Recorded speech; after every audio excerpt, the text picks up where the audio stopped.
Okay, I think we're about ready to start. Welcome back. We continue with session 2B now, and it's my pleasure to present Poul Toft Frederiksen, who earned a PhD from the Technical University of Denmark in 1989. And today he's principal scientist at Grundfos, and he's here to talk about what it takes for PhDs to succeed in an industrial environment, and which part of the PhD training that are essential and which perhaps need to be discarded. So please welcome Poul to the stage.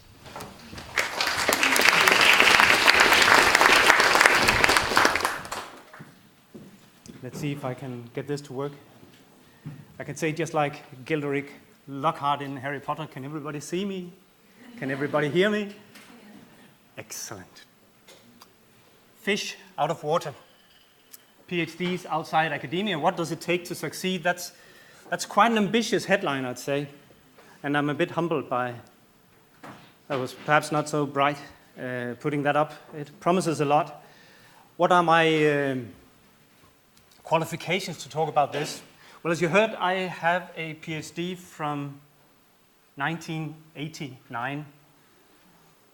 That's a long time ago. And a lot changed. And a lot of changes. Actually, I had my foreign exchange experience in a place where you can never go. West Berlin. It doesn't exist anymore. So, since then, I have been working with universities, with PhD students, with master students, with research projects, more or less continuously. So, what I'm going to tell you here is not the official Grundfos policy. It's simply my reflections, my very personal reflections. So take it for what it's worth. I work at Grundfos, as I said. Mind you, if you ever try to get a job here, note there is a D here and there is only one S here. It's very important. We sold the other S to Danfoss back in the 60s. No, but it might get you discarded when you send your application. So take care. We make pumps. Pumps are incredibly uninteresting. Nobody in their right mind would ever want a pump, even the word, right? I mean, everybody loves to get a box of Lego bricks, right? Woohoo! But a pump, who wants a pump? Nobody. On the other hand, if the pump doesn't work, other things may start to fail. Pumps solve absolutely essential problems. And I have a point here I'd like to get back to in a moment. By the way, I'm an engineer. How many of you have an engineering background? Okay, how many of you do not have an engineering? So you're just raising your left and right hands, or am I just totally unable to count? So how many humanities? A few, great. Social science? You're still there. But it appears a majority from engineering. Okay, I hope you will all be able to use what I want to tell you. Now, I have moles under the lawn in my garden that are more visually oriented than I am. So some of my slides are stolen from our corporate presentation, and some, you may guess which, as we go along, I made myself. The next one is definitely made by our absolutely brilliant communications department. Look, it moves and stuff. As I said, pumps deal with solving problems. And mind you, we are getting ever more problems. Let's try and check.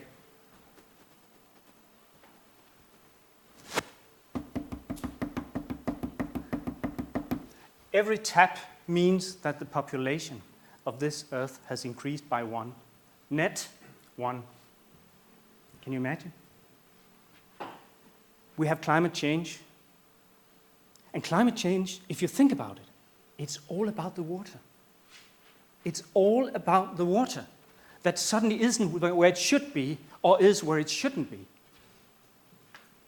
The temperature rises, what happens? The water melts.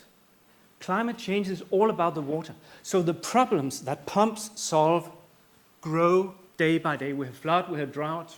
We have no less than 650,000, 660,000 million people without even the privilege of drinking decent water. We have 1 in 3 persons on this planet without proper sanitation. That is an absolute disgrace. So, pumps solve problems. You are, as PhDs, as finished PhDs, your field is absolutely as uninteresting as pumps. What matters are the problems you can solve. And this slide I made myself. So, but the point is really essential. When you go to a company or another employer outside academia, it is of little relevance what your field is. The question is, what problems do you solve? In that respect, you are a lot like pumps, actually. So, focus on the problems you can solve by going through this prolonged ritual of pain, which a PhD study is. You have proved, of course, that you're very intelligent, at least fairly intelligent, and you have stamina, and you can solve problems independently. When your application comes and it says you have a PhD, that's already there. Now, what matters next is, can you solve the problems that your potential employer has? Now comes one of the cool ones again. Grundfos as a company leans against the UN Development Goal number 6, which deals with providing clean water and sanitation. Now, we're not an NGO, mind you. We do not do good. We're not do-gooders for other people's money.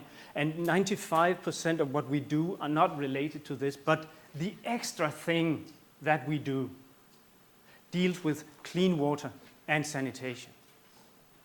We are owned by a foundation which last year managed to create clean water supply for 400,000 people in East Africa, refugees there. That's 0.1% of the problem, but it's still a significant part of the problem. Which means that as an employee of Grundfos, and I should know what I'm talking about because I've been there since Clinton was elected president. It's 24 years, for your information. So there's a purpose to what we do. And we do things, when we do things to make money. Yes, of course. And we do a lot where we just move the water around. But we also always try to give it a twist to a certain purpose. The first one, demand-driven distribution. Do you know that around 1/3 of all water pumped through the distribution system is simply lost? It leaks away.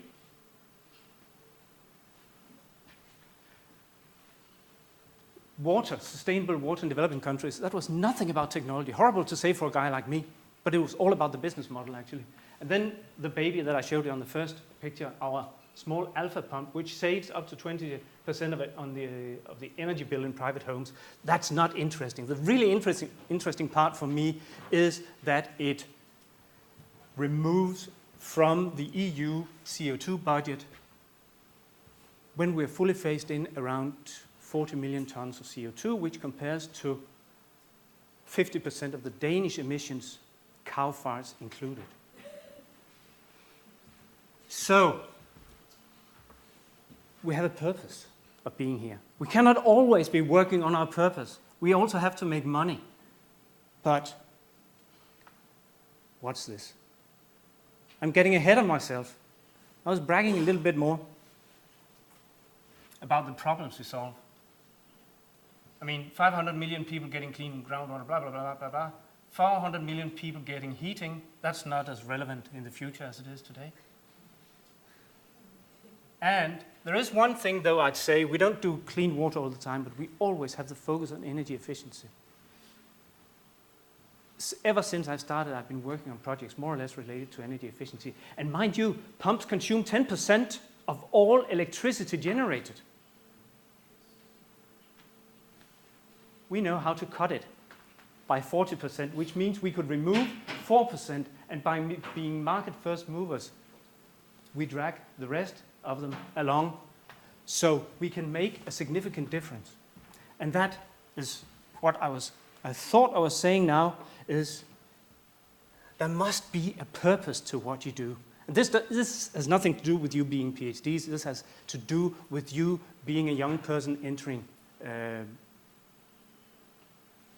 the work market, right? Find something that gives you a sense of purpose. Now, purpose can be water to the world. We can get on, really with the and speaking loudly. Pardon? Did I have a question? Or was it? I may have had a reflection. It could also be drones. Could be your passion or your purpose. It could be money. Although, I'd say if you started a PhD, money is probably not the driving factor in your life. But do try to make your purpose clear and find somewhere to work where you can live out that purpose. More or less, perhaps it's only a couple of hours a week. I mean, the work has to get done. It's not all glamour.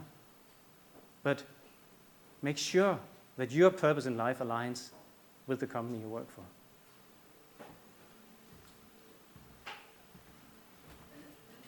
Now, actually I'm talking a lot about pumps, aren't I?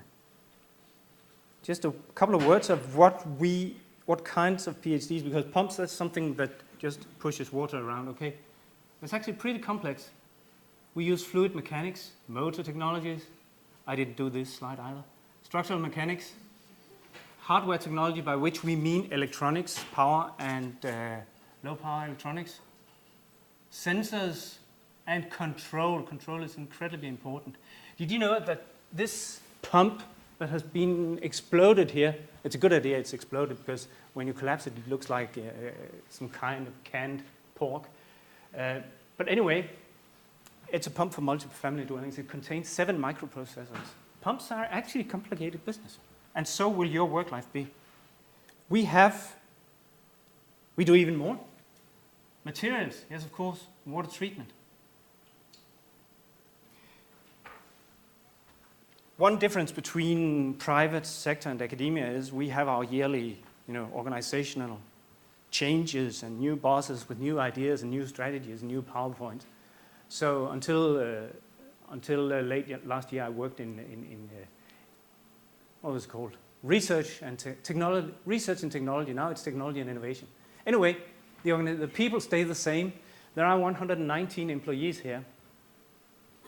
26% of these are PhD. We have 31 PhDs, which is, well, it's not Bell Labs, but it's still pretty good. They are dominant in water and in materials research and sensors, but they also act as technical, specialists. You could almost say beacons in other fields.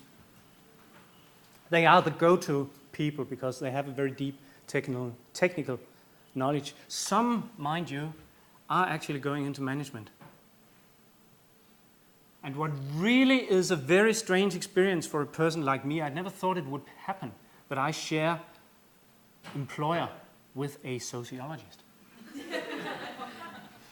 But it does tell something about how the world has changed since I started. When we started in the early 90s, when we got a new idea for a new technology, we just put it in the pump and it almost sold itself. Today, we can do anything, we can't do everything. So we need quite another kind of people than nerds like me to tell us, to find out what is really needed. So I'm glad there are other people than engineers here. We need you. But a sociologist. Well, you should know we almost never look explicitly for a PhD.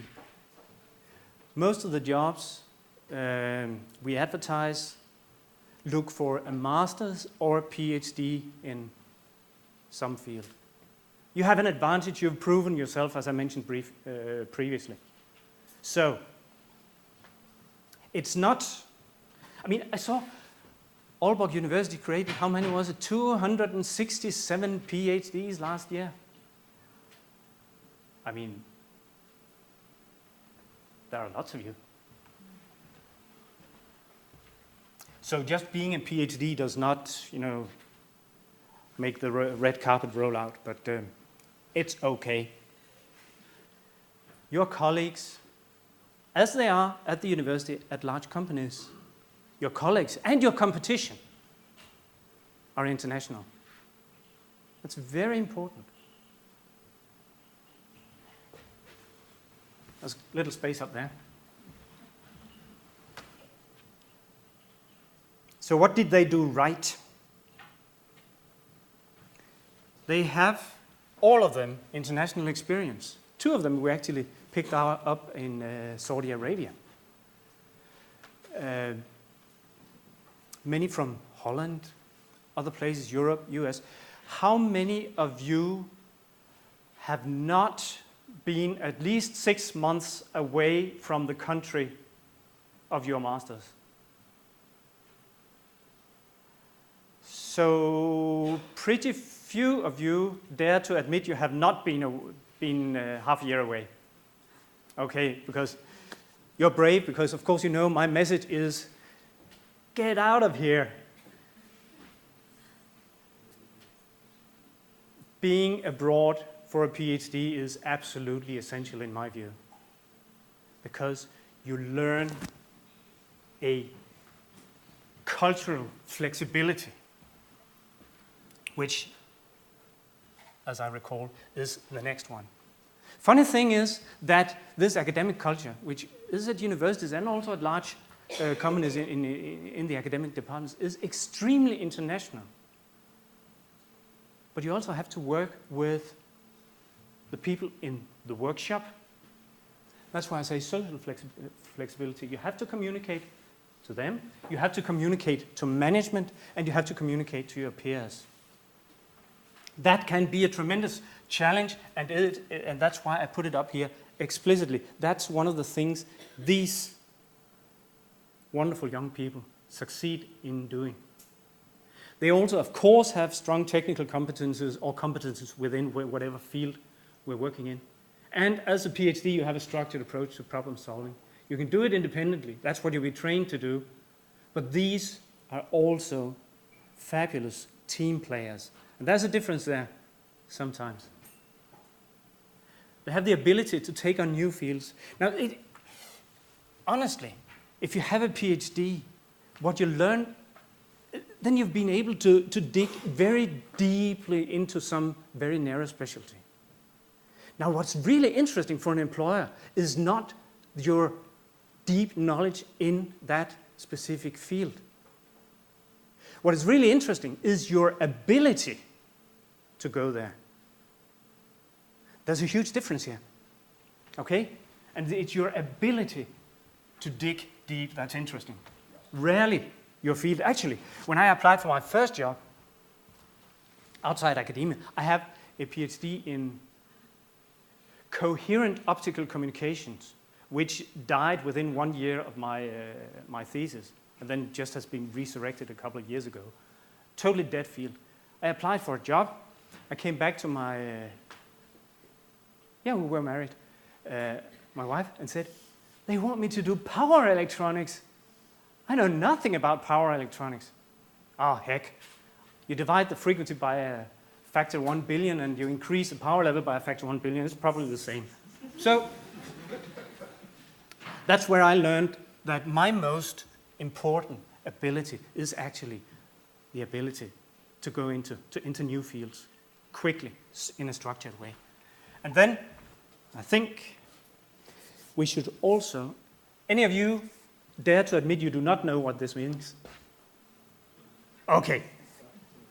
Economics 101, capital expenditure operational expenditure. This is what you pay up front. This is what you pay for having it. Think of a mobile phone or whatever. That's the upfront payment, and that's whatever they bleed from you every single month. Now, whatever you can do in your technical field, however beautiful your solution is, if it's not somehow cheaper or significantly better and not more expensive than the current solution, it's going to die. And that's one huge difference between the private sector and the university. At the university, you have the luxury of exploring. That's actually not a luxury. It's a necessity also for us later to explore what seems to be totally unviable economically. But you have to be ready to kill your darlings always and again in the private sector. And it's always the economy, stupid. Sorry, that was a Clinton quote. Bill Clinton. So, what you should unlearn, in my view, the fear of failure, the desire for perfection. That ties into, I think I'll get back to that a little later at my last point. There's this focus on field rather than challenge. I mean, I have sat through more sessions than I care to think about, listening to PhD students discussing a plot of whatever they measured, and it took them weeks and weeks, perhaps even months, to get where they wanted. And I sat there and I really tried to be nice, but I'm filled up to here with, so what? As I said before, it's really the problems you solve that's relevant. That's what you should communicate. Focus on your challenges, not the field. There is a certain tendency to go alone. There's nothing like being first author, right, as a PhD student. It doesn't really work. I mean, very, very few things are made alone in the private sector. And I already talked about the ignoring of economics for some kind of techno-fetishism. You have a tremendous luxury right now. You can focus 3 years on, perhaps even more, if you're lucky, on a single field. I cannot count. Yeah, I can count, but it would take me a long time to count all the different bosses, all the different strategies, all the different organizations, all the different directions I've been through. Things change, and they change much faster, and you have to change with them. There really is, I mean, it's a problem for us to hire, to enter into PhD student projects. Because in many fields, we don't know what's happening in 9-12 months, and then we can have started a PhD. Honestly, I've done it a couple of times, started a PhD, which halfway through was entirely irrelevant for the company. And that's not fair for the PhD student. So I don't do that anymore. But it is a challenge that our focus changes so much more quickly than university. And then the most important thing, academic communication. You are trained in doing academic communication, which is extremely important because academia, science is built on skepticism, right? There is so much, it sounds strange, but there's so much more trust in the private sector. We believe you until you've proven yourself an idiot, so to say. When you write a paper, you pore over every paragraph. You start by defining, you write the introduction, defining the problem field, and you describe which instruments you used and how you did, and blah, blah, blah, blah, blah, and then blah, blah, blah, blah, blah, page 18 or whatever, if you're lucky in some hefty IEEE journal, you get to the conclusion. You have totally lost your audience anywhere but in academia, if you do that. And that is perhaps, if you only remember one single thing from what I'm saying here today, I think it should be your communication. There's a famous example here. Two, what you could call heroes, right? Churchill and Niels Bohr. He tried to pay for him inventing a nasty thingy, right? The atomic bomb. Niels Bohr thought, we got to do something about this. This cannot be handled within the nation-state system. So he tried to convince Winston Churchill, we have to work with the Soviets to do this in a different way. He got half an hour, and he started by laying out all his premises and working himself step by step through to the conclusion. When he got to the conclusion, Churchill was off suppressing a rebellion in some colony. He detested Niels Bohr because he could never get to the point. And that also happens for you if you start communicating as an academic to a manager or to colleagues. Really, I've done it so many times, believe me. Today, you have to communicate in PowerPoint. That means that what they called secondary clauses or whatever, they don't exist anymore. You have to make your point in 8 words and then dot. It's horrible, that's the way it is. I just made a foresight on how does the water market look in 20, 30 years. I said, I'll do it, but allow me to write a report. Okay, he said, you can write a report, but after that, make a summary in a PowerPoint. Nobody's ever going to read that report, but I had immense pleasure in writing it. So, yeah, 2 minutes. Whoops, I thought I hadn't enough. So, okay, summing up, that was very lucky. Learn a wider problem focus. Focus on the problem, not the field. Learn the entirely new time scale. Remember the economics and be short, sharp, and to the point. People will always ask if they don't believe you. Unlearn the academic communication, which, as I said, has tremendous value in academia. And unlearn going solo, find or hold on to a purpose. Then I have exactly 90 seconds just to tease you. This is all about employability. Entrepreneurship, which is so hot.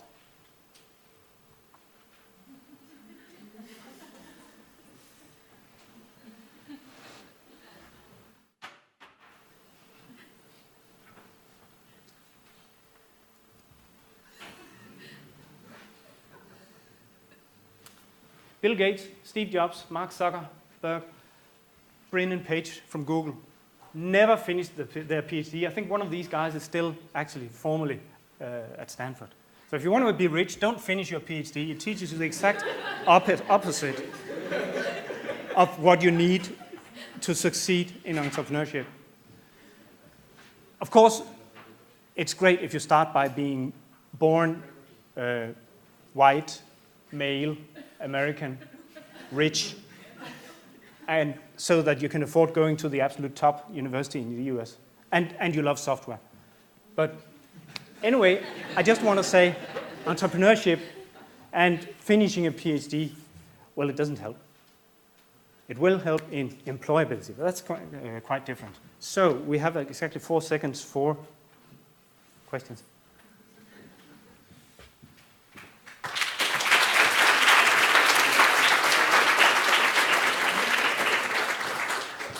Thank you, Paul.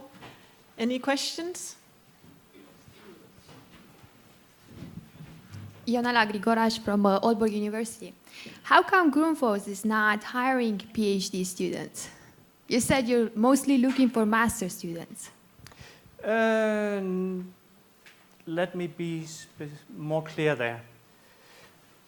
PhDs, finished PhDs do not have a significant advantage over master students for most of our jobs. We have 2 departments where we practically only hire PhDs. But for many others, a master would be just as good. So it's not that you cannot get a job there as a PhD, but it doesn't confer you a specific advantage.